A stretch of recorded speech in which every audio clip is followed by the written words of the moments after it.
Welcome back, y'all, to another episode of The Winner's Culture, where we like to highlight the journey to success, not the glory that is often shown. I'm here with my co-host to my right. It's just JJ. And then to my left. Hey, y'all, it's Bondi. I know, I normally go left first, right? My fault. I ain't gonna lie. I'm just Daryl, man. 1 R, 1 Y, 1 L. Don't mess that up, all right? Like I tell y'all, every episode is special. Today, man, I'm humbled, I'm honored, because we got a veteran and what he does here with us. We got IPodKing Carter in the building, man. Here, what's good with y'all? Brother? Chilling, I mean, you know, living, you know what I'm saying? I feel that. You know, a nice little spot y'all got here, I ain't gonna lie. We really appreciate it. Look, I Googled the joint, I was like, yo, bae, It's in the going trenches. back to the trenches. We going back to the, look, yo, dead ass. Like, my aunt, she lived right around the corner. Like, dead ass. So you like, been here before? yeah. You been Yeah, in like, the bro, area? like my wife was like, oh yeah, I'm gonna just go chill at auntie crib. I was like, all right, bro. All right, say the Oh, word. man. That's what's up. That's what's up. Yeah, the outside a little, maybe a couple chairs got to get picked up, but the Once you get inside, yeah. the inside inside, look good. it's You nice. see what I'm Ain't saying? Like gonna most lie. of Ain't gonna Philly. lie. Like Right. most. Shout out to Studio 524, man. Right, Yeah. for a fact, man. Listen, we appreciate you being here with us today. Indeed. We ain't gonna waste no time. For those who don't know, I don't know who wouldn't know, but Okay. for those who don't know, could you tell them a little bit about yourself, who you are, where you from, the whole nine? Okay. Well, a lot of people that know me call me David. But my, I guess, celebrity name is IPodKing Carter. I've been a YouTuber first for about 12 years now. Started out on Twitch back when it was like Justin TV. You know what I'm saying? You know what I'm saying? Y'all know Justin TV. But I've also been on Facebook Gaming when it first came out, you know, so I was a streamer on that platform. I even was streaming on Caffeine before the URL. Wow. Yeah, like, yo. I watch Caffeine only for URL. Yeah, them bags be coming in. Them bags be coming in. I didn't know that. But yeah, so you know, I play NBA 2K, but I also play other video games such as Apex Legend, my favorite video game right now. I play a lot of RPGs, of course, and I dabble in business and travel and a whole lot of stuff. Google me, please. It'll make your job a lot easier trying to figure out who I am. Do your research. That's what he said. So for the people who don't know, this question is because I Googled you. You see what I'm saying? Where are you from? Tell them. Oh, Chester, PA. Where are you from? Listen, Chester, PA. You hear me? I'm gonna say it again. Chester, PA. Yes, it's its own city. I do understand the confusion. We are outside of Philly and we are a city. It makes no sense. Just it makes sense to me. Okay, Chester, PA. Ain't they like 20 minutes from Philly though? I mean, technically 15 if you want. I'm 15 if you want to minutes from stretch Philly, it. so that's like really Philly. No, It's like no. no, like definitely not. Look, he really gassing it though. Nah, you drawing like. All right, so look. I'm gonna tell you guys the differences between Chester and Philadelphia, right? All right, run it down. All right, so y'all know how like y'all say John, right? We adopted that. Okay. But have you ever heard anybody in Philly say trust? Like trust. No. That's Chester slang. And it'll never reach Philly because it's not many of us Chester's own that place. travel, you know what I'm saying, border to border. Like most of the time we go to Philly for stuff. We want to go to, you know, the shops. We want to go to KOP. We want to do any of that. We got to leave Chester. You know what I'm saying? Everything is outside of Chester. Literally, we only have one like actual franchise store in Chester. Wow. Like in all of Chester. It's an AutoZone. That's the only thing. Some people would say DLTR, you know what I mean, the sneaker store, but Jalo Beats brought that to Chester. You know what I'm saying? But the only franchise that trusted their business inside our city is AutoZone. Everything else is outside. We ain't got no fast food joints, nothing. We ain't got no Wingstop, we ain't got no McDonald's, none of that. You gotta go outside. It's really the trenches in that joint. It is like, crazy. You know what I mean? I got this little crazy story about Chester real quick, right? You ever seen a Lion King when Mufasa takes Simba to the rock and he point? Yeah. Like, you know, but we don't go there. I mean, So when I was a young boy, right, I had just got my license and I was just able to drive. And I was talking to my dad and I 16, I was like 16. And I was talking to my dad and he like, where you going? And I'm like, yeah, my homie, he live out Chester. He like, oh. He like, oh. Well, mind you, I've been, all over Philly by now. I done everything cool, he just be safe, all this. He said, no, you can't go to Chester. I said, what you mean? He like, yeah, we don't go there. Like,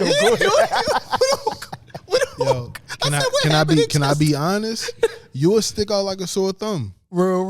Like as soon as you pull up, the first thing is gonna be anybody on that block never saw you before. Right. So when you come and see your homie gonna come out the door like, yo, we out. It's you pull up the moment, yo, you already text and called him and say, yo, be outside waiting on me. Like, don't pull up and park. Right. Don't spend a block looking for parking. Pull up, get your man and get out. Chester not that hard because I didn't spend some time in Chester and Where? like I can't tell you where, but I was there. Exactly. Because she was by Wadner.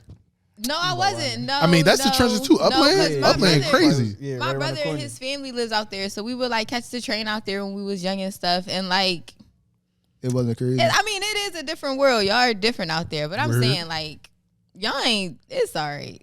You could have went to Chester. Like, let me put it to you like this, right? Every place got a hood. Everybody know that. Mm-hmm. But when it come to Chester, it's only one nice part of Chester. Everything else is surrounded by the trenches. Now they've been doing a lot of redevelopment, right? So I don't know if y'all ever heard of like the Highland Gardens or the McCaff and anything like that, but they were two of the biggest predominantly like gangs, like, you know what I'm saying, places where you lived at where it's like, yo, if you cross the yellow line, like I'm talking back in like middle school, you cross the yellow line, it's a fight going on. Mm-hmm. Like, you know what I'm saying, between these two like neighboring like entities. Like the Highland Gardens was crazy because like they used to knock out all the lights and it was a one way in, one way out scenario. So when you would pull in, they see you a mile away as soon as you pull in. If they see lights hit off a crib, they know somebody coming down the block. So like it was real bad. You know what I mean? Like as of recently, they knocked everything down. They put a school out near where the McCaff used to be. They redeveloped all the housing out there. So it's getting better. Right. But I'm telling you, when I was coming up, it was like, yo, who are you? Oh, yo, my pop, you know what I mean? Like, you know what I'm saying? That's the first thing I always say wherever I stamp at. Yo, my pop, you know what I mean? Oh, you Lil Woo. Oh, we know you. What's up? What's poppin'? And my whole family literally, like, I won't say they run Chester.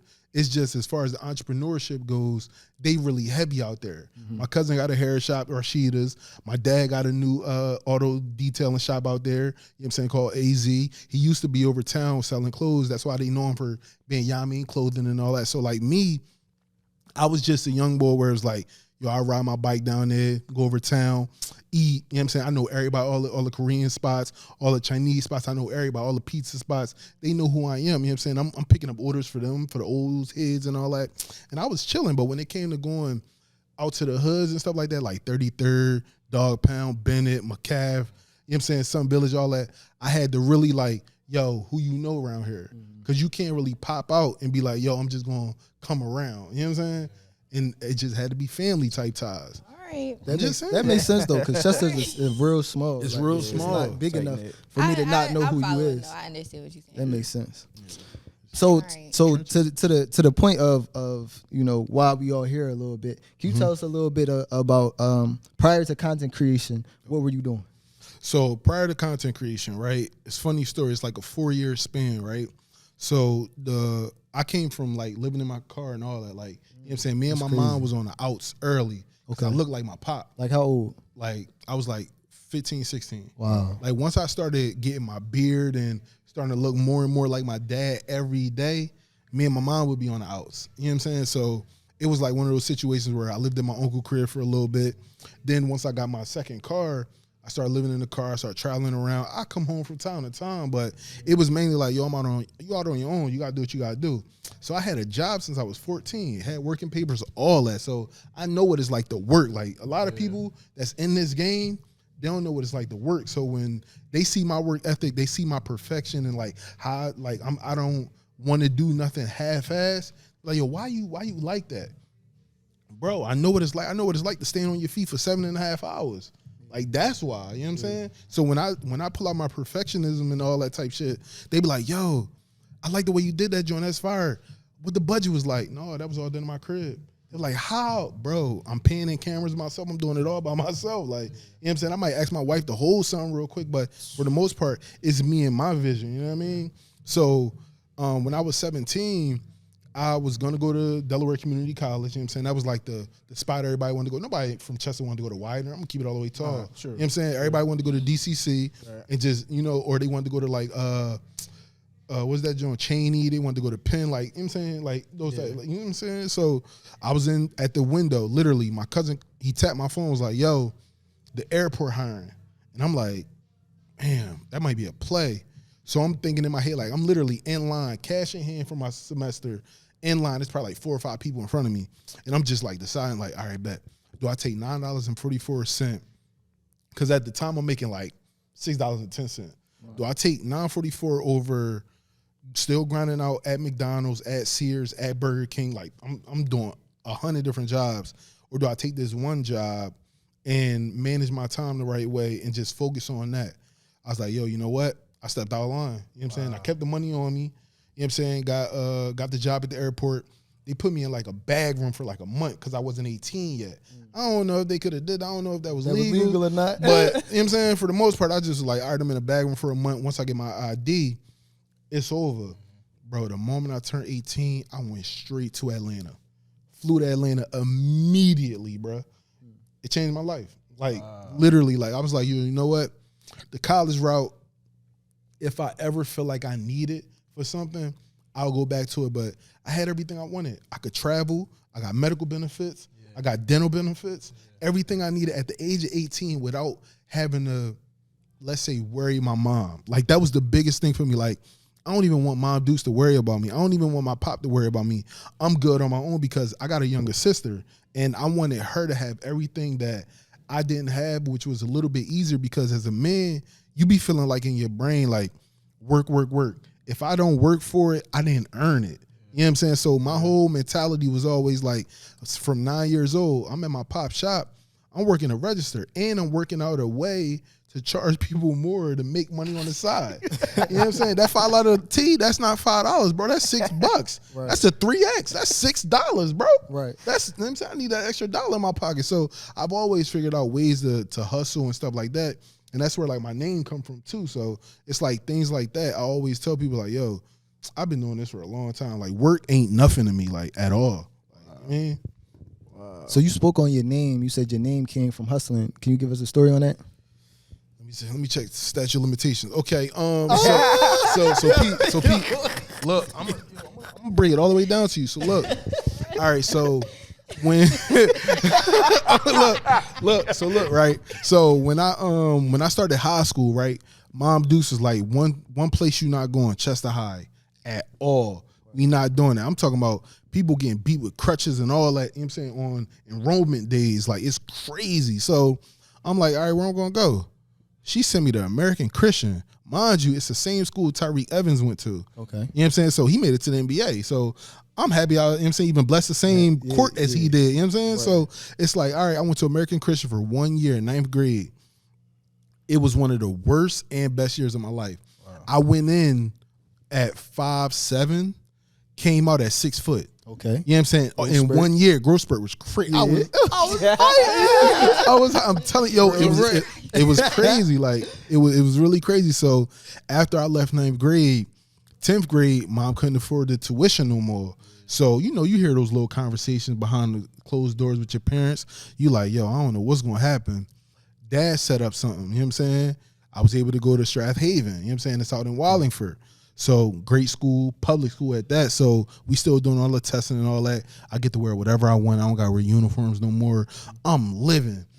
I go to a little shorty party, and at the party, they playing CDs, everybody jumping around. It's a madhouse in that joint. So the CD's skipping like every 2 minutes. Mm-hmm. At this time, 10th grade, I had got my first car, which was a Buick Regal 9.5 joint. You know what I'm saying? The big body joint. You can freaking throw a wrecking ball at it and survive, right? So I go to the car. I get the first iPod that ever came out. I got the aux cord CD player hookup, tape deck joint. I got everything set up in my car, wires everywhere, right? Uh-huh. Like a production studio in that car. So I bring the iPod back, and I'm like, yo, I just DJed this joint for the rest of the night. Yeah. So the shorty who threw the party was like, yo, you really the iPod king. Like, you really do this. And next thing you know, I'm making money from throwing parties. Wow. You know what I'm saying? Little side hustle money, you know what I mean? And then what stemmed from that was people wanted music on their iPods, and they wanted to figure out where I was getting my music from. I know y'all remember LimeWire. yeah. You know what I'm saying? Napster. yeah. All on, you know what I'm saying? The greatest time to be alive. You know what I mean? So, you know, I used to put music on people's iPods and stuff like that. And once I made it to the airport, I was really doing it. Like, yo, I'm telling you, on my phone, I got a notepad with a price list. Wow. Like, I'm talking, single song on this, CD on that. You know what I'm saying? Full album on this. You want a movie on that. You want 3 movies on one. I did it all. You know what I'm saying? So I was making money off of that and a little pyramid scheme. So I don't know if y'all know. Pyramid scheme's been around for a long time. Right. Sure. It used to be this joint called like Quick Star or something like that, right? Man, don't you know I signed up on that joint? And every time I went to Circuit City, you know, rest in peace of Circuit City, you know what I mean? I would buy an iPod off that joint, charge them for the iPod price, fill it up, make money off that, and make money off the referral off the Quick Star. So I was really like, I'm really the iPod king. Like, yeah, you knew how to run the play. Yo, I was really him. Yeah. So, you know, once the YouTube stuff came around, I swear to God, no lie, my name was about to be some trash joint, like Back Block 1 or some shit. Like, I'm talking about like bad joint. Like, it was a bad joint. I'm telling you. I was like, nah. I was like, you know what? Let me go to IPodKing route and just use my last name. Yeah. So it just IPodKing Carter, and that's been me since then. That's crazy. Like, I ain't gonna lie. Apple, if you watching, I know y'all hate me, but y'all don't make them no more. Like, thank y'all for letting me get verified with my name. Like, bro, I'm verified everywhere with a name that ain't mine, bro. Right. The only thing that's mine on that joint is Carter. Everything else is somebody else, you know what I'm saying? Crown, Apple's brand. Like, I got verified somehow. That's crazy. I never even thought about it like that. Like iPod is technically they stuff. About that either. Rap. But it worked though. It worked. You see what I'm saying? It worked. Look, they discontinued the production of them joints, so you might as well pass that trademark off to me. Like, come on, Apple. Y'all heard Listen, it. for the free ski though, like, I don't even try to pay nothing. Like, They got enough free pub off you. Because every time somebody type your name, you know what I'm saying? So that's probably one of the reasons. For sure, they ain't recommended. That's a fact. That's a fact. No, that's a crazy story. Like, I didn't think that was gonna be the story behind the name at all. All facts. After that, like, what made you switch to say, like, all right, I'm gonna start creating content just around gaming? Like, what clicked? What happened? Was it a moment? All right, so it's another crazy story, right? So at this time, we playing NBA 2K10, right? NBA 2K9, I was that man. Like, I was really him in the rank. If I had Steve Nash, you wasn't winning. You know what I'm saying? So when 2K10 came around, that was the first year that they introduced the My Player stuff, like the creator player and all Kobe that. Cover, right? 2K10, yeah. My Player? Yep. You know what I'm saying? When they pulled on the crazy. jersey joint. Yep. So I create My Player, right? They got this joint for online called My Crew. So at this point, we all playing online. We trying to figure out, okay, how do we play with another set of people? That was the first, like, you know, obstacle. So once we got that done, I'm playing with people from St. Louis, playing with people from Michigan, I'm playing with people from LA. Like, it's really like that. Like, nobody I'm playing with is around the way homies, because you know the around the way homies be trash, straight right, garbage, bro. Like, I easy dub every time off somebody. Yo, you trying to play for 20, 50? Are you trying to double bet? Cool. Say that. Say that. But once we started doing that, one of the homies from St. Louis, you know what I'm saying, Rez Juicin, he was like, yo, bro, you might as well record our clips, you know what I'm saying, from like the late ending game highlights or even the whole game, and then throw them on YouTube so that other members can see it, and it could be like a recruiting type of, like, you know what I'm saying, way that we play it. So we start getting members from all over the place. Next thing you know, it was like, yo, bro, you might as well take this serious and just keep going. So I'm recording with a G1 on a ironing board, being held up with a red cup. Like, I'm telling you, out the trenches, bro. Red cup. I'm telling you, like, yo, a lot of people be thinking like, yo, that was your tripod. Yeah, like, a lot of people think like, no, we didn't start out with Dazzles and HD PVRs, bro. We came with cell phone footage because that was the only thing out. Yeah, that was the only thing out. Like, we from the trenches, bro. Like, we didn't have it all. Like, and plus, I was still figuring shit out. Like, it was like with me, I just had my son. Me and my now wife just moved into our first place away from all our family and stuff. So when it came to like babysitters and all that, we ain't have all that. I had my son while I was recording, while I was gaming. And also, crazy thing, no lie, right around that time, that I start getting real serious about the YouTube stuff, my job at the airport was up for grabs. Like basically what happened with that was one of the managers was on their way out the door. I'm talking about like one of the head honchos about to get shipped out to Pittsburgh. So she decided that she was going to take as many people down as she could before she got out. Wow. So what we ended up doing was, I think I was watching Planet of the Apes in the break room on my break, just on my laptop, just in the zone, headphones in, just watching them Planet of the Apes on the laptop. She come in, she like, yo, come upstairs. They called me upstairs. They saying that I was using electronics on the job, which was, you know, a weird cop-out. So they ended up suspending me indefinitely. Wow. And then I had to fly to Charlotte to beat that case. Wow. You know what I'm saying? And the crazy thing is, I beat the goofy out of the new ramp head. Like, one of our ramp heads is the person that I was in a meeting with. Yeah. So she knows me intimately. Yeah. Like, when it come to meticulous type shit, I'm about that. Yeah. I will have every piece of evidence I need to secure what I need for myself. You know what I'm saying? So for me, it was easy to get my job back, but at the same time, I had so much free time. So I'm recording, I'm editing bullcrap clips and all that. I'm throwing up stuff on YouTube. One joint hit. It was like one of my first videos. It was the shoe deal endorsement for NBA 2K11. Gotcha. That joint had got like over 50,000 views, and I was like, oh, it really worked. Yeah, it really worked. You know what I'm saying? So from there, I'm not making no money. This is all hobby. I swear, passion shit. Like, a lot of people don't be realizing you got to get into something because you like it and that it's your passion, not because you trying to make money from it. So I'm not making no money for like probably like 6-7 months. So I'm still full-time at the airport and all that, get my job back and all that. And I'm just still putting out videos.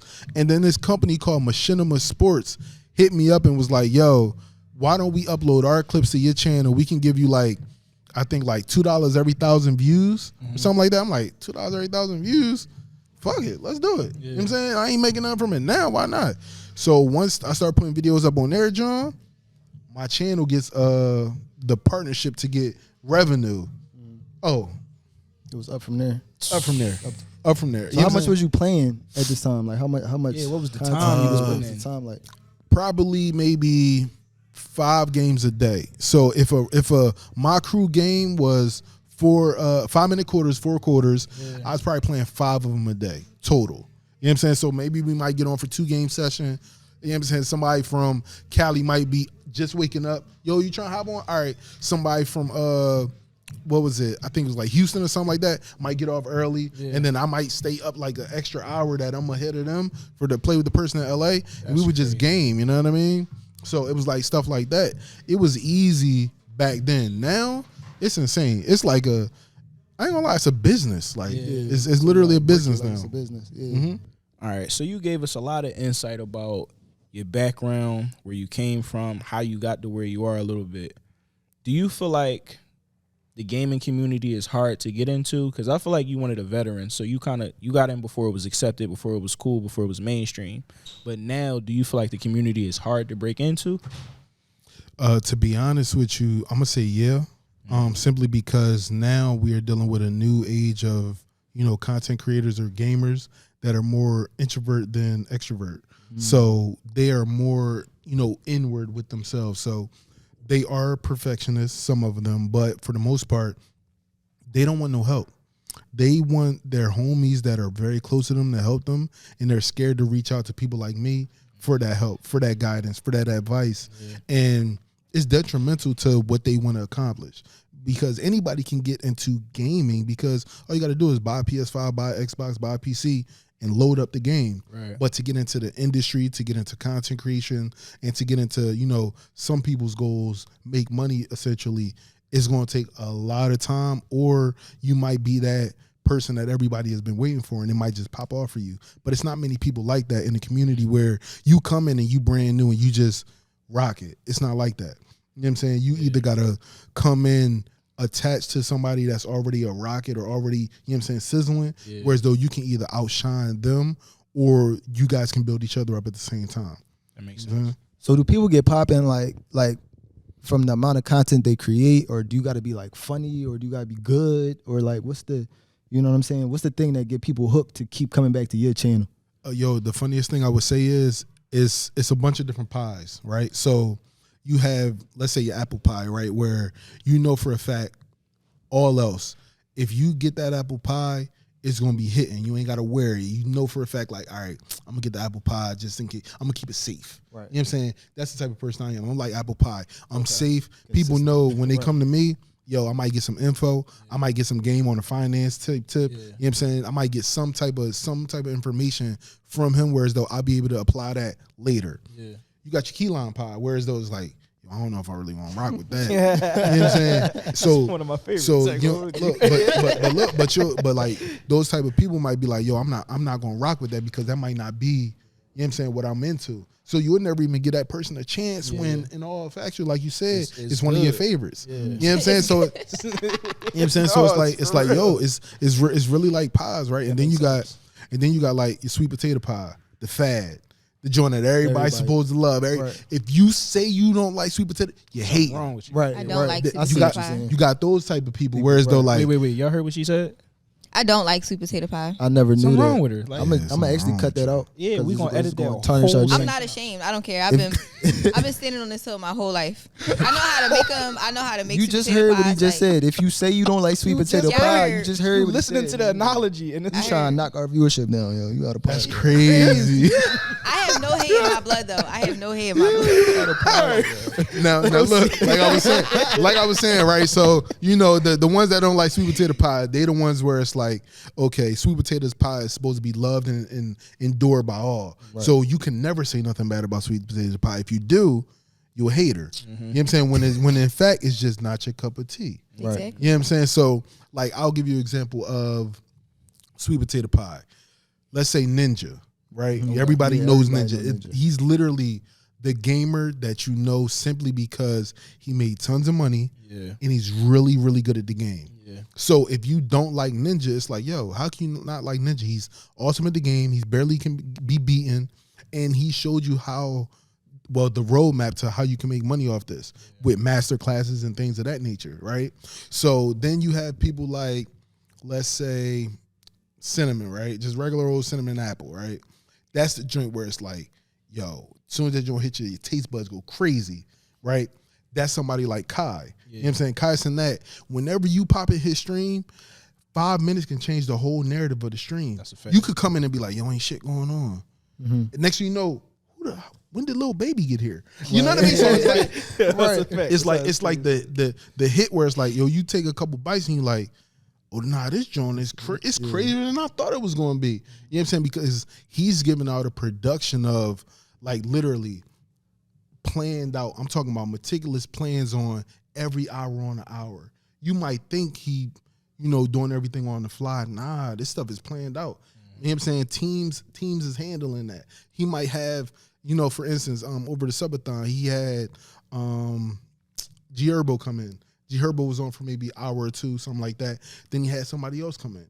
Then he might, switch it and go somewhere else. He had a Ferris wheel outside. He had mimes come in, fortune tellers come in. Like, his stuff is just planned all day long. Wow. You know what I'm saying? So, like, that's the type of power where it's like, for a fact you're going to be entertained and you're going to love it, even if you think for the first 2-3 minutes you weren't entertained because you didn't know what was going on. You just come into a chat where it's like the chat rolling. And they having a conversation because they've been having this conversation for half an hour and you just get into it. But in the next half an hour, guess what? You know what's going on. Right. So now you ain't got to worry. Now you in tune with what's going on. Right. You know what I'm saying? So it's a vibe. You know what I mean? That's crazy. How it is. Do people normally plan their streams out? Is that something that people like? I mean, if you're not playing your streams out, then you losing. Oh, word? Yeah. Like, I didn't. So I thought people just get on the game and just play the game. Like, no, it's like actually, y'all. Yeah. So what's the example of like a playing stream? Like? All right. So for instance, right, say I'm playing 2K, right? Right. Mm-hmm. And I know for a fact I got to do at least 6 hours. I'll say, okay, for the first hour, yo, what happened last night? Put me on. Reactions. Okay. All reactions for the first hour. You know what I'm saying? Once you do all the reactions, now you got the chat engaged. We all laughing about the same shit. Right. So now, yo, let's hop over to 2K. All right, boom. It's an event going on. Bet. I ain't got to do no hard work. It's an event going on. It's double rep. It's whatever. We going to game. We going to ball out. I'm going to grab the best of the best that I can find. Yeah. And we going to hit the park. We going to hit the rec. Whatever. Mm-hmm. Then maybe 4 games. That's 2 hours. You know You know what I'm saying? Especially if they don't quit. One game is a half an hour. So if 2 games go by, boom, we good. That's an hour in the book. So now we at 3. Another 2 games, boom, we at 4. I got 2 hours left. What's on the plan? What's on the chart? Yeah. Did you go back to reactions? Yeah. Maybe not. Yeah. Maybe you might go into Discord and talk to the fan base. You know what I'm saying? See what's popping with them for an hour and just kick it and fall back. And then for the last hour, you might say, you know what? I got to give out as much energy as possible. You might say, yo, we doing a challenge. Give me the worst of the worst. We going to see if we can get a win. You know what I'm saying? So that is entertaining though. Yeah. I will watch that. That's like when I go to look up game and stuff on YouTube, that's what I go to, stuff like that. Like or people who do crazy stuff on the 2K, like I'm gonna play with all 5 players and see if I can beat this all shirts. 7. Yeah, something like that. All right, that makes sense. Yep. So planning out your streams is a lot better to do it that way because you know what your audience likes and you know what they'll stay for. That makes sense. I wouldn't start up a stream playing Apex and then switch to 2K. You know what I'm saying? Yeah. Apex would be the downer. Okay. You know what I'm saying? That'd be like the coming off to like, maybe I start off with 30 viewers.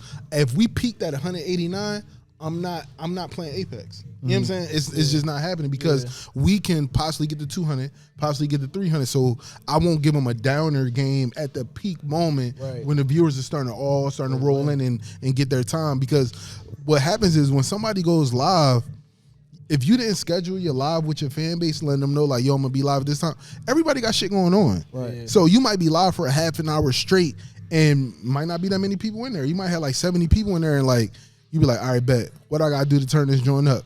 Maybe I share it on Twitter. Maybe I make a reel. Maybe I make a little story post. Yo, get in here. We doing this, we doing this.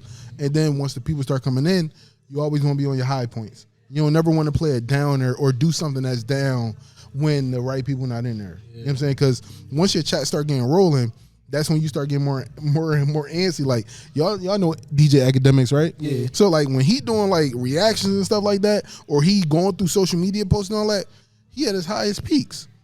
Right. He might do a listening party on a downer. It's a vibe. You know what I'm saying? He might do a prediction. Yo, chat, was this song an L or a W? Because you try and get the interaction back up because it's a downtime. Yeah. You know what I'm saying? So like everybody got their ups and downs on streaming. It's just you might not see it because you're the viewer, but mentally as the creator and the artist, like you like, oh nah, this is the time where we gotta pick it up. You know what I mean? Like Kai was telling me like during the subathon, like it was certain moments where he was just like, yo, is this the right thing to do at this moment? And he had to, talk to his team and be like, yo, all right, matter of fact, I don't want to do that. You know what I'm saying? I want to do something different. This might be a downtime where we just came off a freaking hiatus. It might have been like maybe 12,000 subs just came in. I don't want to sit in front of somebody, tell my fortune for the next 30 minutes, you know what I mean? Because that's a downer thing. Right. That's something you do before bed or something like that. Like not middle of the day, the sun is out shining. Like we could be on the Ferris wheel right now. Yeah. You know what I'm saying? I'm not gonna get my fortune told right now. I ain't got time. That makes sense. You know what I'm saying? I wanna keep it up. You know what I'm saying? Keep the energy high. I really didn't realize it was no reason for me to realize any of this, but how much goes into like planning it and how much thought goes into like making sure that you give your fans what they want and keep the subscribers up and keep the whole thing is like, this is a really good joint. It's a really good joint. So the next question is, what was YouTube like when you first got started? Because you got started early on in the whole thing. So like, what was YouTube looking like when you had first got started? Yo, it was a lot of 7 to 15 second videos that been now deleted because a lot of stuff is a little touch and go. You know what I mean? Like, what was that, like 2010? Like 2008 to 2010. Yeah, so like, really I ain't gonna lie. I'm gonna keep it all the way top. I was on YouTube for 2 reasons. What was that? Twerk Team. Miss Twerk. So was I. So was you. For sure. For sure. She's in there practicing. They taught you everything you needed to know. Talk to him. Taught you everything you needed to know. She talking about so was I. She said. Like, listen. That and the URL. Like, you are the rap battles. The rap battles. I was on there for the rap battles and the ass shaking. Same. That makes sense. I ain't gonna lie. You see what I'm saying? I did watch a couple Miss Twerks. I'm about to say, stop it. Like, you were there for the same 2 things. I did watch it. I did watch a couple. She took that to heart. Look, because like when you think about it, right? everything like social media just had got it started like probably like what 2005, 2006. That's when it like started brands like you was on MySpace, we was on Black Planet, you know what I'm saying? We was on stuff like that, right? But when YouTube hit the scene heavy, we was watching freaking Reed Dollars and them go crazy, NH and them go crazy. We was watching a lot of rap battles all over. So YouTube was a place to put your video content that you wanted other people to see. Yeah. We had a couple people in Chester doing rap battles, but for the most part, it was really about the URL was the biggest stage. And then you had Too Raw for the Streets. Yep. Then you had the John Gillian that was on. Like it was a lot of content all about the music that we like to see. That's true. You know headshots and all that. Yeah, headshots. Yep. So that's a good point. That really is what carried YouTube for us at the time. Like them rap battles. Everybody know them Reed and Joey Jahead freestyles and all that. Yeah. And while the guys was doing that, the girls was at home. Practicing, learning how to twerk. Practicing their jaw. For sure. That's crazy. One came full circle. I don't know if y'all could debate which one, but one definitely came full circle to lessons in the culture today, I would say. I agree. How you think YouTube has changed to now? Like from what it was when you first got into it to like now? I ain't gonna lie, it's raising people. Raising people. Like developing young. Yep. Yeah. So for instance, right, my nephew just turned 1. He calls me like every 45 minutes, and then I push FaceTime to let him see my face and stuff like that, right? So kids already have access to iPads at birth. Right. You know what I mean? As soon as they come out the coop, they have an iPad. Right. You know what I mean? Like it's just factual. It's just factual. You know what I'm saying? So with children, they watch other children do unboxings. Then they watch other children play with those items. Then they go back to their mommy and point and say, I want that. That's what I want. Because it's teaching them what's fun. It's teaching them what's for them. If they don't like something, swipe it away. If you don't want it, swipe it away. That's the mentality that every child is getting now. If it's not for you, you don't have to like it. You can swipe it away. That's why like our culture is so accepting of so many things now, especially America as a whole is so accepting of things because guess what? If you don't want to see it, you can make it go away. You can make it go away. Yeah. It's not for me. You can literally hit a 3-dot button on any platform. Yep. Wow. Not for me. And you just go on about your life the way you want to. So with kids, it's raising every child, teaching them life lessons, teaching them about stranger danger, all the things that parents, taught kids that as we was all growing up. It's teaching them that without you having to do it.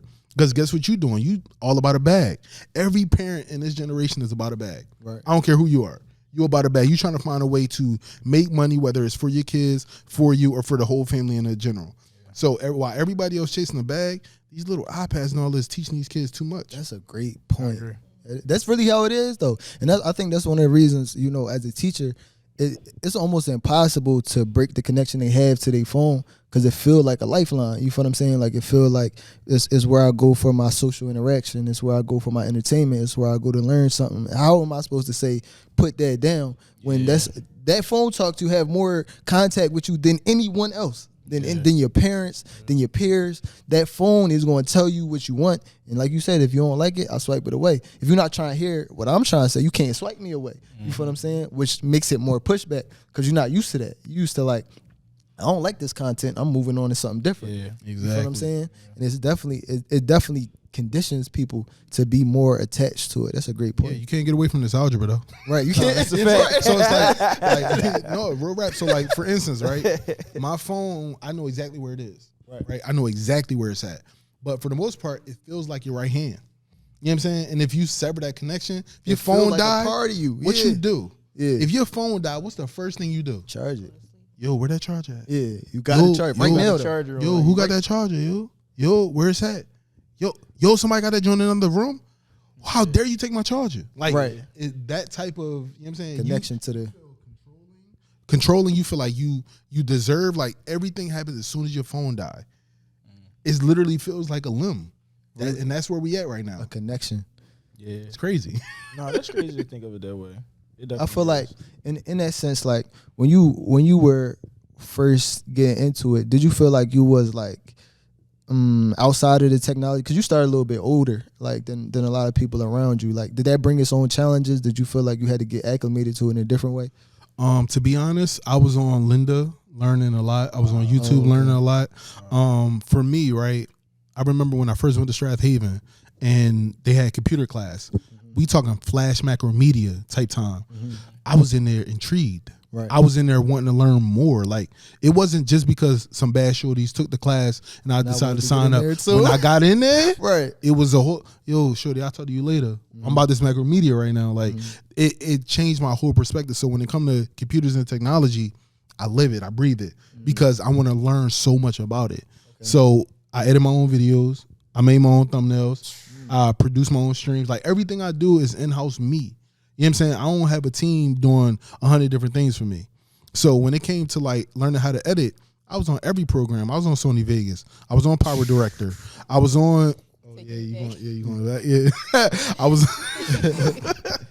Editor to editor, man. I understand. I'm with you. So it's like I was on iMovie. I'm on Final Cut Pro X mainly. I've been on Adobe Premiere. I've been on After Effects. Like, I've been on almost every editing. What's the newest John? Filmora. I'm on that. Like, I've been on everything. You know what I'm saying? So when it comes to learning a program, if my son say, Dad, I got a project, this is easy. Yeah. I can help you. I can help you edit this project, no problem. You know what I'm saying? I've been on some of the audio joints like the what is it called? FL Studios and all those. I've been on those too. I ain't no rapper none, but if somebody need me to skim some audio and put something together and make it sound good, I could do that. Yeah. You know what I'm saying? Because sometimes our audios, like you say, background noise and stuff, you might have to edit that out. Right. Your program that you use primarily might not have audio duct. Yeah. So you might have to go somewhere else, like what's that goddamn app? Audacity. You know what I'm saying? I might have to go to Audacity real quick, put the whole track in there. Bring the audio duct right, you know what I'm saying? Get the music right. So when I put the audio track back on my video, every time I talk, the gameplay goes down. Like a lot of people, where they make their videos, they just put their gameplay at a set audio level. Sometimes it might be gaps in what's going on. It might be 45 seconds before the next time I talk. Let the gameplay carry me. Then when I talk, it goes back down. You know what I'm saying? So it's just stuff like that. Learning how to edit, it's been amazing for me because I ain't have to pay $1 to learn. You know what I'm saying? Like, nowadays, everybody want to be an editor. Everybody want to be a thumbnail maker because there's money in it. Because the creatives don't have time to gonna pay you to. They're going to pay you to do it. And that's where, like, a lot of people also don't realize, like, you're going to spend one or two things, time or money. You got to decide on what you want to do. When you starting out, I advise you to spend all your time. Like, when you become to a point where you got to be in meetings, you got to be on Zoom, you got to travel, you got to do all the stuff I do, go get yourself an editor. Go get yourself a thumbnail maker, because you ain't going to have time. Because when you get done recording that piece of content, you ain't got another 6 hours in you to edit that. Cut it right. You know what I'm saying? You ain't got another 2.5 to make your thumbnail the right way. All you got to do is, now when you got an editor or thumbnail maker, they send you a 3-minute clip, I approve. Send you 6 minutes, I approve. 9 minutes, yo, take that out. That shit was whack. You know what I'm saying? And it just go from there, and then next thing you know, you get your final product. And on the flip side, you got your thumbnail maker working on that joint. Yo, my face, that shit look weird, bro. Yo, change the color of my t-shirt. Yo, matter of fact, throw the whole image away. Like, you could do all that when you got people working for you, because guess what? Your time is now giving back to you, but at the same time, you still the same perfectionist. So if you feel like your thumbnail ain't right, yo, make me 3. You know what I'm saying? I'll test all of them later. Just make me 3. I put this one on day 1, put that one on day 2, put that one on day 3. See how all 3 days perform, then I'll decide on which one I want.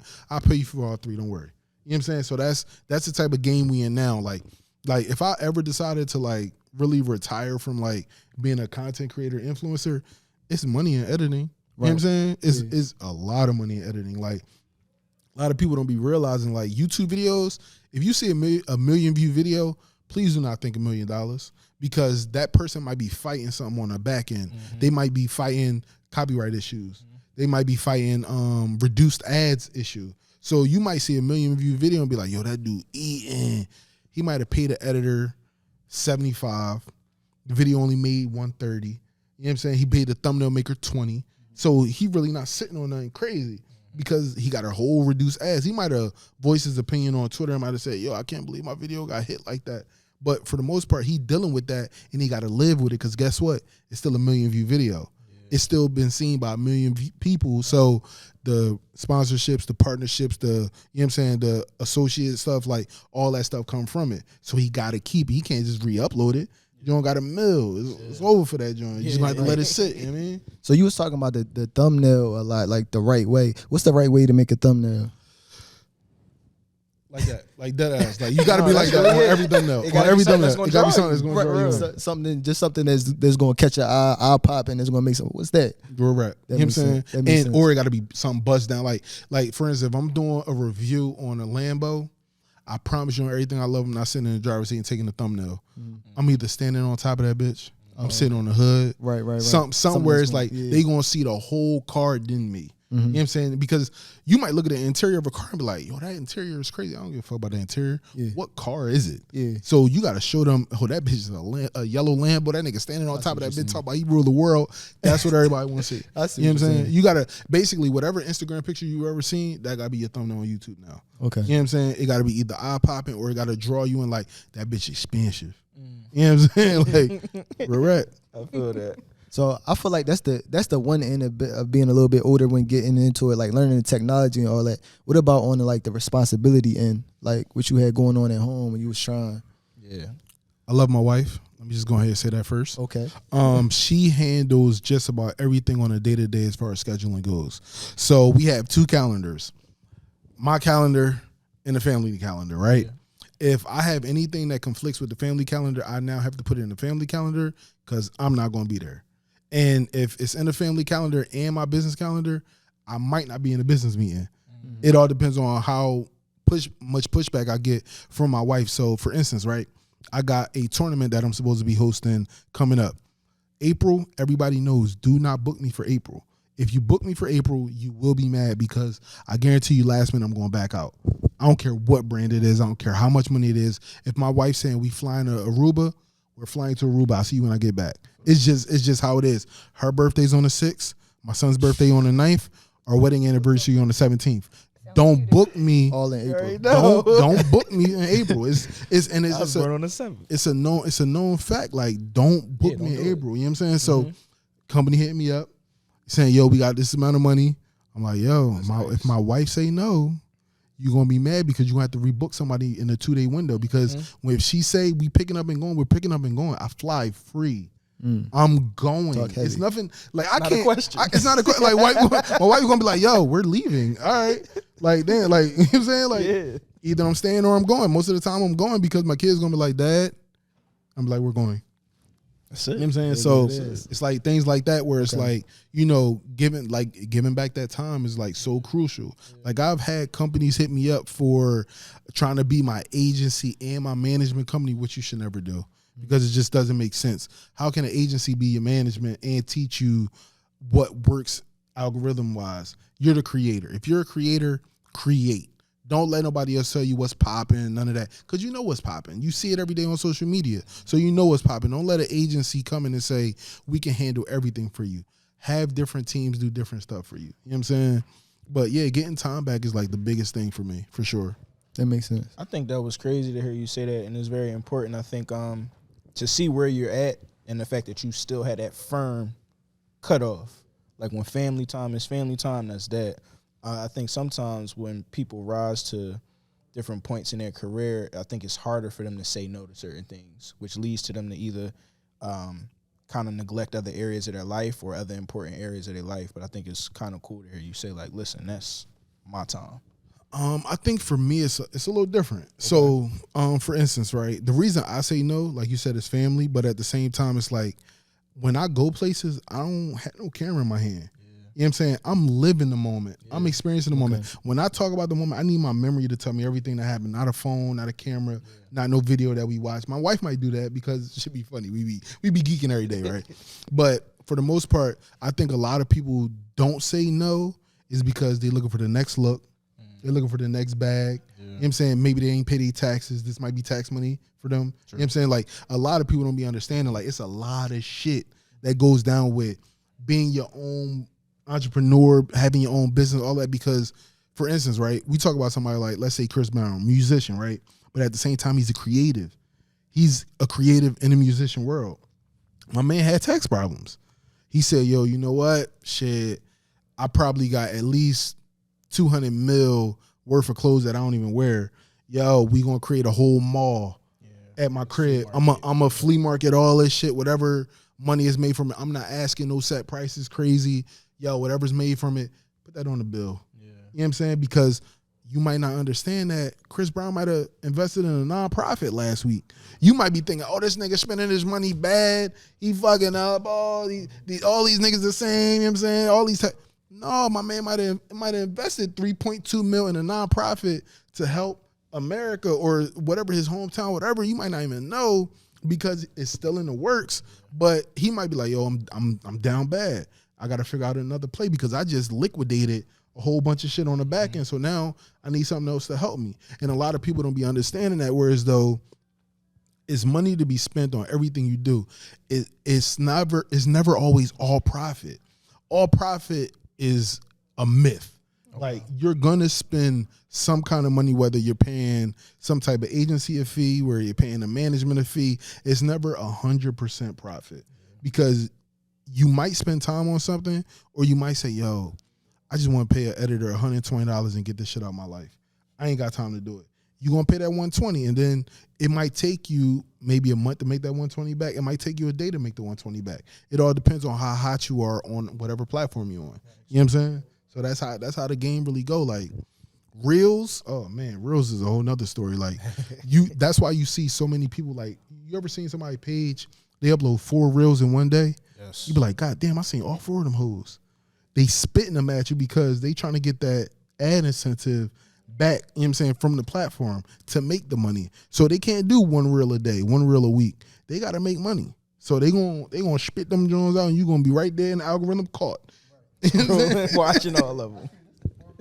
That's crazy content creation. Like, I don't even, endurance. That's what I would call it, because that's what it take to 4 in a day. Like, is crazy. But I be watching them. Like, how do you even keep up with somebody who is putting out on that level? You feel what I'm saying? You got to put her on the same level. Just not sleep.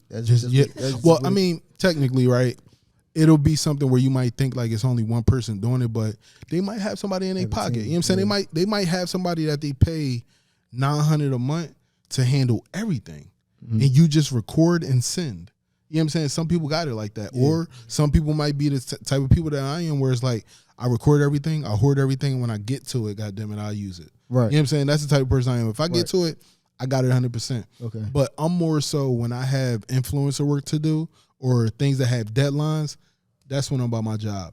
If it's just me, I've been doing this shit, like you said, I've been doing this shit forever. Yeah. Like, I be feeling like, yo, when I create something, I want it to have some type of meaning. Like, I don't want it to just be something that, you know, somebody throw up and forget about in 2 days. You know what I'm saying? Like, when you watch my content, you're going to be like, yo, I can go back and watch that joint because I might need to reference something from it. You know what I'm saying? That's the type of creation I'm into. That makes sense.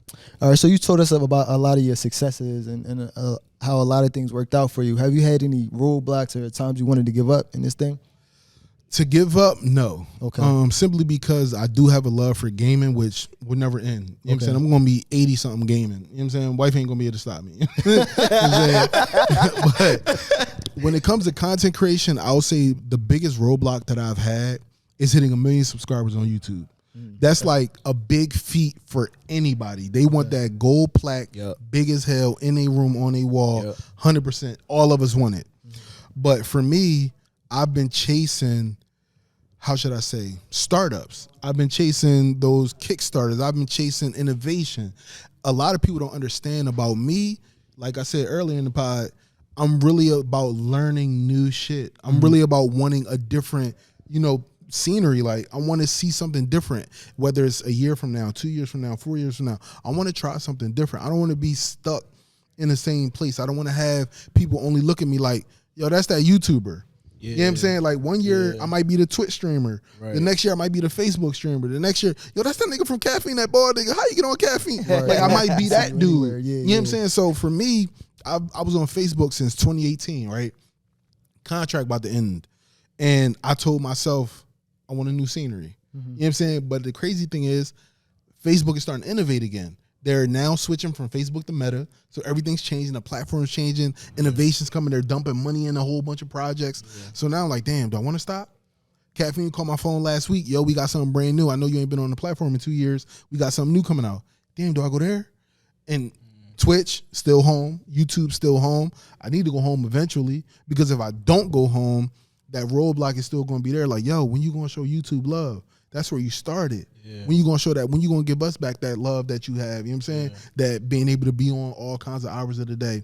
So I need to go back to that eventually. So for me, the only roadblock is hitting 1 million subscribers. Money wise, it ain't never really been about the money. A lot of people think like, yo, Pi, you only in this for the money. I'm not gonna lie to you. My paying receptors go off when donations come through, when subscriptions come through live. Like paying receptors, like instantly a paying receptor, like, and I don't know how to respond to it because you have to understand people are donating their money to you, not to the platform. Yeah. Everything that they donate in the Cash Apps, you know, people like, yo, my Cash App is this, that. They're donating their money to you. So it's one of two things can happen. If they donate their money to you, do you feel like you're obligated to do everything that they say? Or do you keep things rolling and eventually just say, yo, eventually we might play video games together, or we might do this together, or I might make this type of content for you, or I might drop this clothing line for you that you only specifically wanted.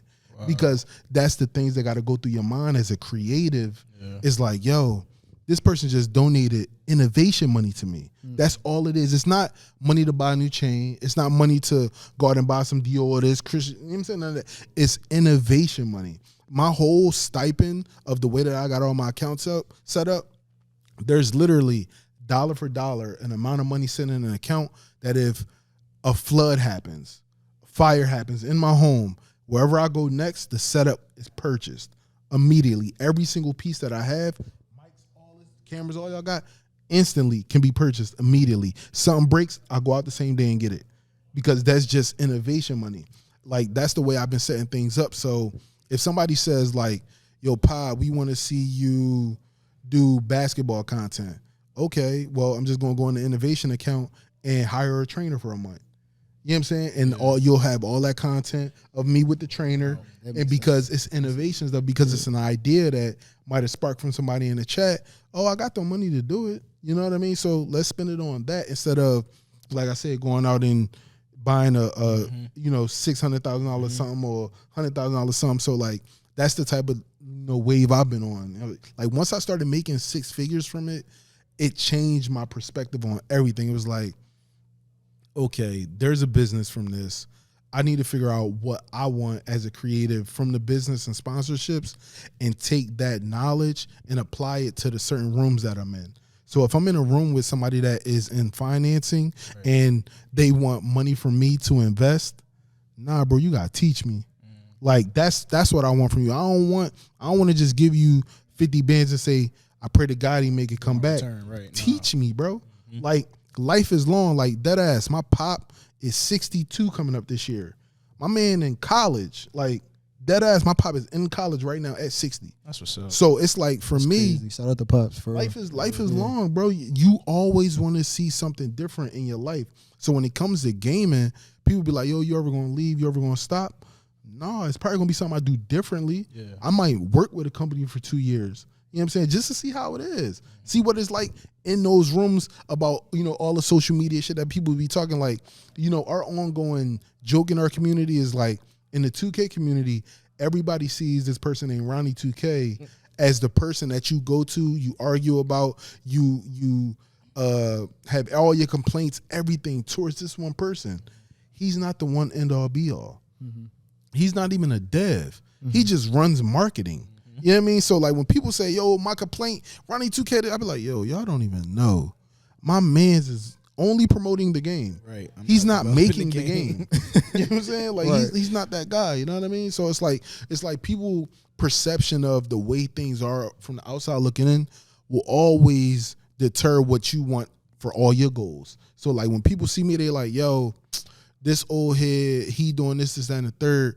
I don't want to go over there to support him because it might be an old head platform like Facebook, right? Mm-hmm. And I'm thinking to myself like, yo, bro, I'm doing the same thing I would have did on Twitch. You know what I'm saying? The only thing that's not on Twitch is the music. Mm-hmm. Like on Twitch, I'm able to play whatever I want because guess what? If your nut ass decided to miss the stream and you playing a VOD, you don't hear none of the music. Yeah. You know what I'm saying? Because I got to worry about DMCAs and shit like that, messing with my bag, messing with my copyrights and all that. So I'm sorry. If you missed it, I'm bobbing my head, but you don't hear shit. Right. You know what I'm saying? So it's just stuff like that, you know what I mean, that we deal with. Oh, that's crazy. That make a lot of sense. I just hope everybody paid attention when they watched this job because I'm learning a lot listening to you. Literally, dropping a lot of gems. literally, even off camera, it was a lot that you gave us that I'm like definitely gonna apply. I would say, realistically, thinking about some of the things that you said thus far, you said that that's really the only obstacle that you have. And the thing that I really like that you said was just innovation money and really putting that to the side for the next idea, the next thought, the next thing. And you mentioned brand partnerships. What do you look for in brand partnerships? How do you evaluate what's a good partnership and what's not? So the funny thing is, when I first started out, that FOMA hit, that Provide for My Family hit. So I was taking all kinds of deals. I was doing shit I ain't had no business doing. I was playing like, bro, like they had a game that came out that was Pokemon mixed with Bejeweled. My man, one of my homies. Yo, I know this boy gonna see this. He gonna clown the fuck out of me. All right, so look, right. So my man Chase Money till this day, this nigga clowns me every single time we talk about deals and partnerships and affiliates and all that. He always clown me about this one joint. So Pete, right? This company that I was working with was called NBA AllNet. Before EA Sports brought the NBA license for all mobile gaming, this game used to be out. Okay. It was popping on YouTube. It was what we did on our phones all day long. Lifeline right hand. Like I was on NBA AllNet fighting people, battling cards, all that, right? This company decided to get in bed with another one and develop a game. Yeah. Bruh, don't you know, they offered me like, I think it was like $3,500, a whole bunch of in-game content to NBA AllNet if I just did a little video on this little Bejeweled Pokemon game. You know I did that, John. I had to do it. I did that, John. I had to do it. You know what I'm saying? Listen, that's rent for 3 months, right? Rent for 3 months, plus all the in-game content that I need so I don't spend my own money on this goddamn game that I'm spending all my money on. Right. You know what I'm saying? Like they had, boy, these mobile games, they may be free, but they is locking your ass in. Right. You gotta buy all that extra stuff once you get inside. You know what I'm saying? So when I did that, I started realizing to myself, like, yo, I need to start rocking with stuff that is for me and things that I like to do. So when I did a Best Buy partnership, they had me work with HP directly on one of their new Omen laptops that came out. The amount of money they paid me was insane, but the amount of production I put into it because I realized how much I was making was also insane. So when they hit me up and they told me, yo, we loved it, all the endorsements start rolling in. Because guess what? I am now somebody that works hard at their craft to make, you know, productions, you know what I mean, for their little commercials. Like they turned it into a YouTube ad. That's what they did with my video. My video was not just, yo, promote this on social media real quick and you just get whatever views you get. They put money into it themselves. Right. That video got over like 2 million views because they said, yo, this dude did such a good job. Nah, we got to throw the bag at that too because he did everything we wanted that we would have paid. Let's say, for instance, they put 10 bands into promoting my joint. They would have spent 70 on making a commercial. They only had to spend a fifth of that on just promoting what I had. So that's the type of conversation that when I be having with people like, yo, would you work with a water company? Hell yeah, I work with a water company, but the water company got to work with me because I might not drink water all the time. And if you got any brand that you work with when it comes to water and they work with soda and stuff like that, it's another thing. Like we talk about the LeBron James argument every day. You know what I'm saying? Who's better? Who's this? But what we don't talk about is his business. What we don't talk about is he has a lifetime deal with Nike. People don't understand what lifetime deal means. That means if he decides to go play tennis one day, he got to throw on Nike tennis shoes. He can't go out there in no Reeboks or no Adidas or nothing like that. He has to call Nike, call his rep, say, yo, I'm going to go play tennis with, let's say, my daughter one day. You know what I'm saying? I'm going to go play tennis with my daughter. We going to have a great time. What Nike tennis shoes y'all got? He has to do that. He's going to be 70. You know what I'm saying? Nike. Right. It's a lifetime deal. You feel me? So for me, it's all about like, okay, what brands do I want to work with for the short term? Who do I want to have relationships with for the long term? Like right now, I've done continuous deals with Mountain Dew year after year. I love their brand. I love their drinks. Eventually, the conversation is going to have to be had with me, my wife, my management team to say, yo, do we approach Mountain Dew for a deal that spans years because they love the gaming industry. They treat the people in the gaming industry with respect, and they're not afraid to take a chance on people. So that's the conversation you have to have. Like, yo, do I work with them for a year? Do I work with them for 6 months? Do I do a 3-month deal? Do we just do a small affiliate shit with a code or something? Like, let's see what works and let's see how my fan base receives it. Yeah, You know what I'm saying? sense. Like, bro, I'm telling you, it's like, all right, y'all might know him. Philly Prince, 215. He does a lot of the camera work in the city. Weddings, he's done a lot of the rapper sets and stuff like that. Instantly, as soon as the Mountain Dew deal popped in my head, as far as camera work went, I said, no, I gotta fuck with my man Philly Prince. He from the area. He been doing this. I don't want to take a chance with going on Google, typing in somebody that I don't relate to.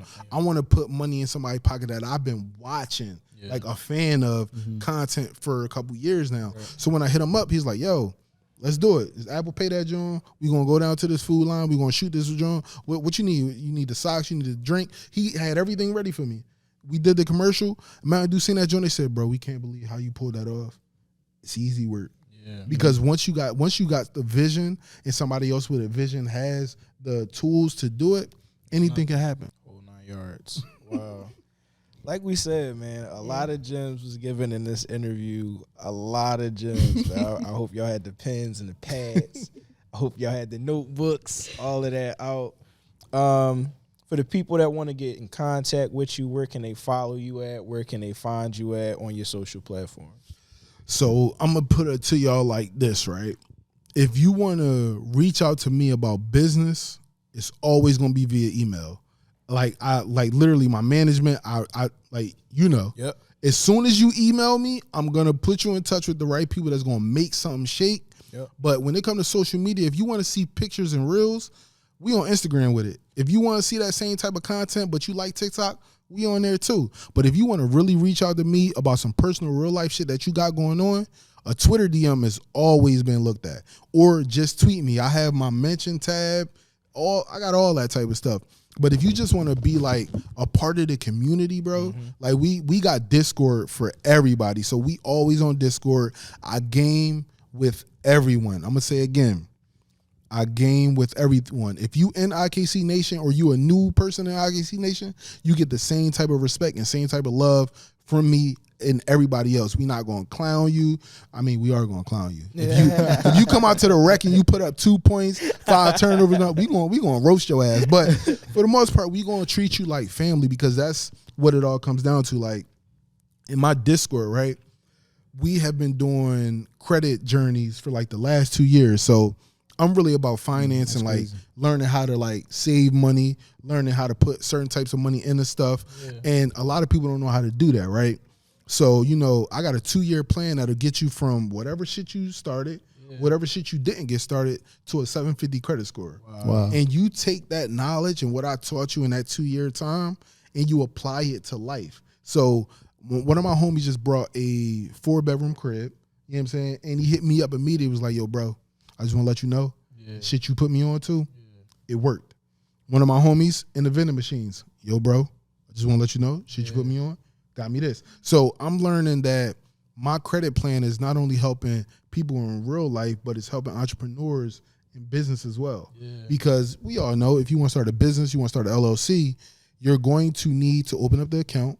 You're going to need to build the business credit. And guess what? Your business is brand new. Your personal credit. You're going to have to leverage your personal. Yeah. You know what I'm saying? So if you can't leverage your personal to build your business, you're going to be stuck. Yeah. You know what I mean? So it's like me teaching people about that, it's literally the highlight of my day. Because not only am I providing information for you as far as gaming go and being that person that you can reach out to and maybe talk to about your regular real life shit while we gaming, I can help you get ahead in life. Something that people ain't teach me. School ain't teach me.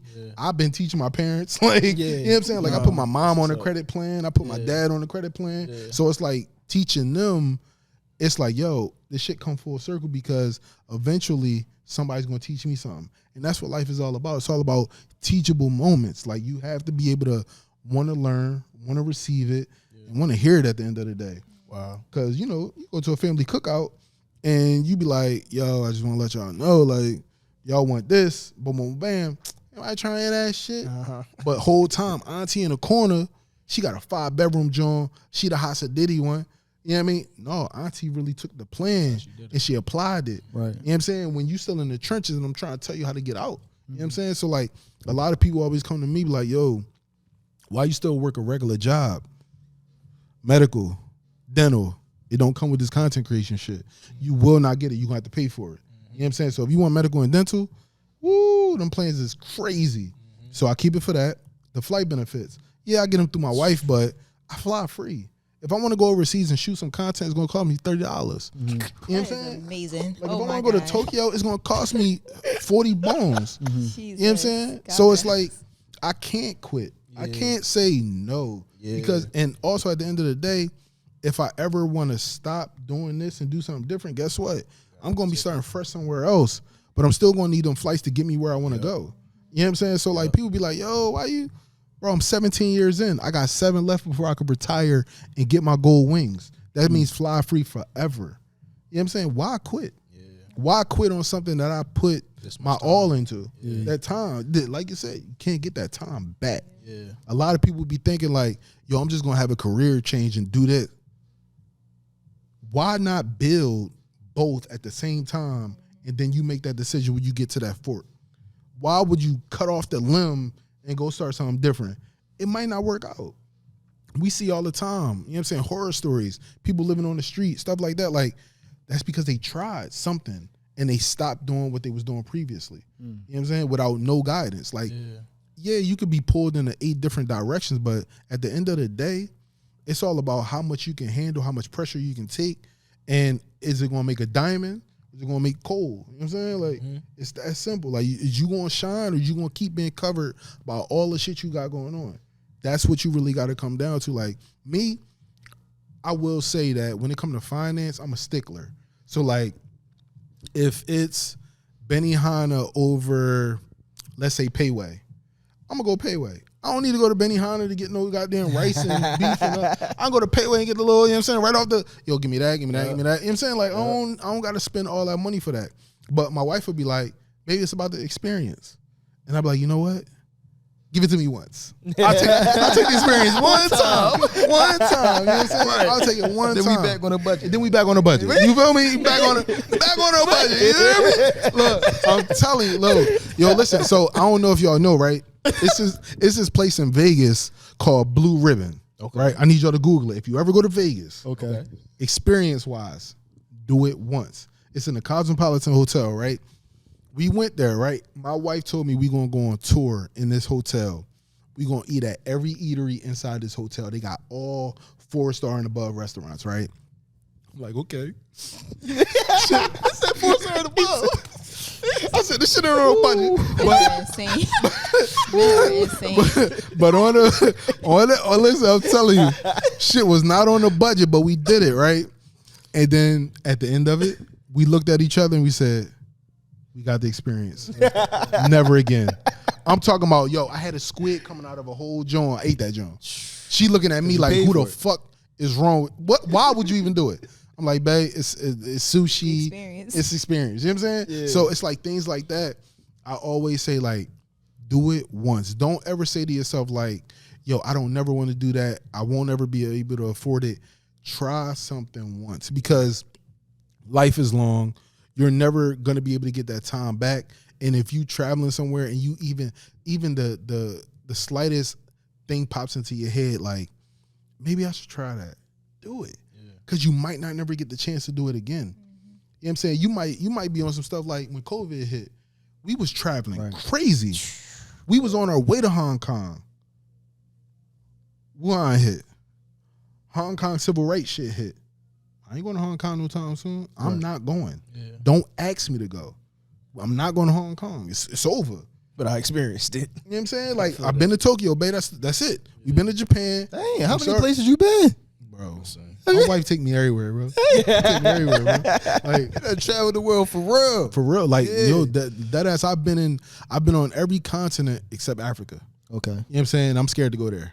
I heard the mosquitoes big down there. I got a homie in Africa right now, bro. They say life, bro. They say, man, look, I forgot what my dad told me. He said, man, you got that sweet blood. I said, man, I ain't sweet, but he was like, what he's saying is the insects gravitate towards me. Right. So mosquitoes, bro, gonna tear me up. They gonna tear me up, bro.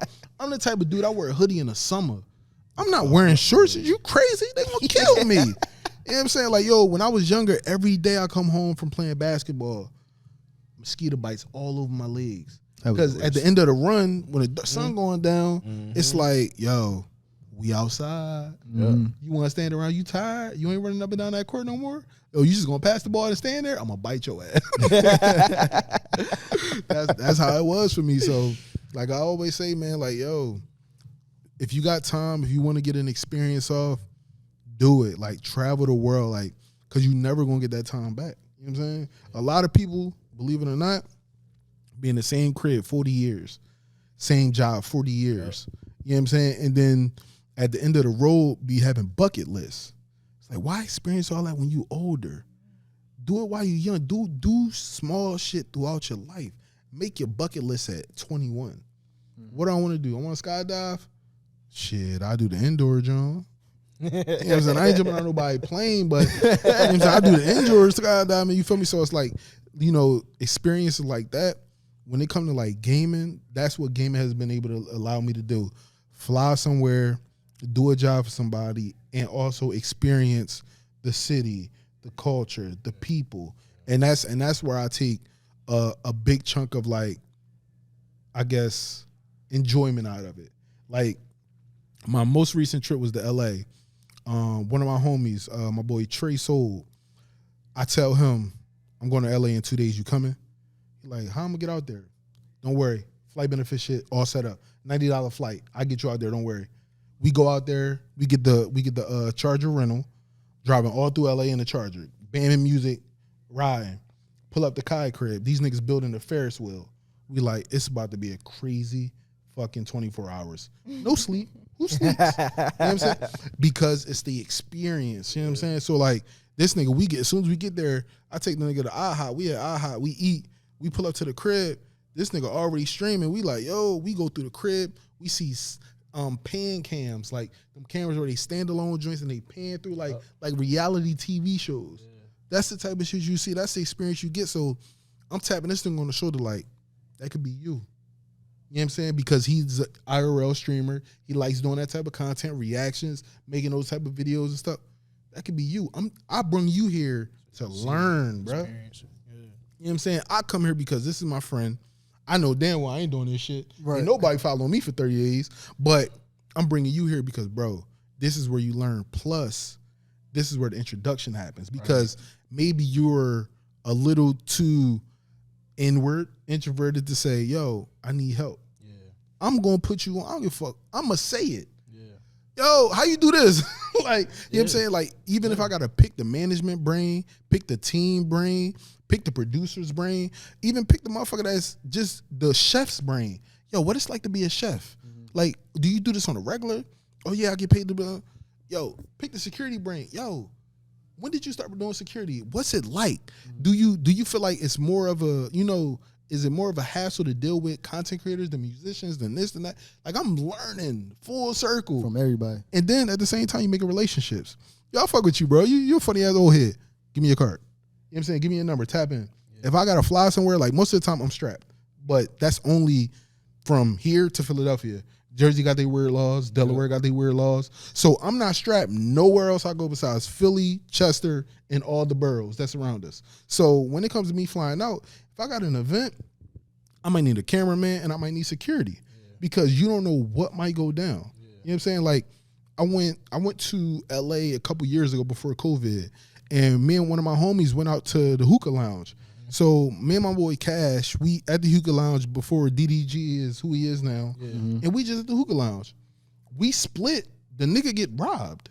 Wow. You know what I'm saying? Or a niggas following, like it's really like that. You know what I'm saying? Whereas though, like if I'm out with people, Sometimes they fuck around and think I'm security. Like I said, I'm 6'1", bald with a big ass beard. Wait, who got DDG got robbed? No, one of my homies, Cash. Got robbed. It's like when you see stuff like that, we out wearing chains and all that. We just concentrated trying to live our lives. Right. But niggas really scheming. Yeah, for sure. Like always, that shit never ends. The scheme always is. You know what I'm saying? If you're not ordering your Uber 15 minutes before the party over, something wrong with you. Right. You need to be out the door and in the Uber. You shouldn't be standing on the block waiting on a car and knowing the surge and shit like that. Walking around the corner, needing this. Nah. You in and out. Order your shit in and out. You know what I'm saying? So once that happened, it was like, damn, could that happen to me? Yeah. You know what I'm saying? So like I just start being real weary about how I move. Because most of the time when I'm out, I'm moving by myself. Yeah. You know what I'm saying? So when I'm moving with a crowd, they be like, yo, why you act like that? That's why. Because I move by myself. You know what I'm saying? Yeah. If a Uber driver, just because you do Uber, pull around the block 3 times, yo, fuck you doing around here? You know what I'm saying? Simple. Niggas like, yo, you ain't even have to talk to the boy like that. I don't give a fuck what we talking about. The nigga spun the block 3 times. If you from anywhere, right? If a nigga spin the block 3 times, that is crazy. Right. I don't care. I'm on guard. I yeah, know what's going on. I don't know what the fuck going on. So like that's why I move the way I move. You know what I'm saying? Wow. It's just the way you gotta be. You know what I'm saying? You didn't drop gems in every category. I really feel like you could drop the mic and leave if you wanted. For real. At this point, he didn't get y'all the ins and outs of content, how to move, how to negotiate, he told him how to live. He told him how to taught you about credit, how to taught you about everything. Yo, it's straight up. It's a lot of learning, bro. In this joint, man, it's amazing. I would say though, to your credit though, despite where you are, you're probably one of the most approachable people that I've met thus far, and I think that that's great that people feel comfortable enough just to even speak to you. Like one of my homies, he's in your Discord. Shout out to Sosa, but he was telling me about your Discord, about learning those types of things in that, and I think that gives you the opportunity to see that your effect and your reach is way bigger than gaming. So again, we appreciate you coming, appreciate you dropping all of the knowledge, the education, and spending your time with us. Definitely appreciate it, man. I think that's really it, man. I mean, the socials, all of your socials is the same across the board. Yep. Y'all know where to find them if y'all know the name.